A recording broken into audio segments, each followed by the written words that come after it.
কম্পিউটারে কাজ করেন কিংবা কাজ করতেছেন, তাদের জন্য আমার এই ভিডিওটি হয়তো উপকারে আসতে পারে। আমরা এরকম একটা টেবিল নিতে সবাই পারি। ইনসার্ট থেকে টেবিল থেকে আমরা এই টেবিলগুলো নিই। তো এখন বিষয়টা হলো যে ধরেন আমি এখানে 1 দিলাম, 2 দিলাম, 3 দিলাম, 4 দিলাম, এরপরে 5, এরপরে 6।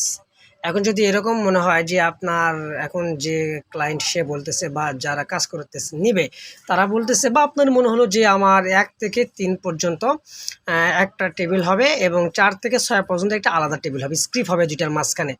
তো এটা করার জন্য আমাদের কি করতে হয়, হয়তো বা এভাবে আমাদেরকে এগুলা কেটে দেওয়া লাগে। দেওয়ার পরে আবার আমাদের কি করা লাগে, ইনসার্ট থেকে এভাবে টেবিল নেওয়া লাগে। দেখেন আলাদা হয়ে গেছে।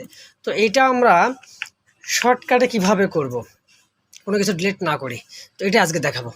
তো বন্ধুরা, এটা করার জন্য যে কাজটি করতে হবে, ঠিক যেখান থেকে আপনারা ডিভাইড করবেন সেখান থেকে সেই ঘরটা এটা আপনারা সিলেক্ট করে নেবেন।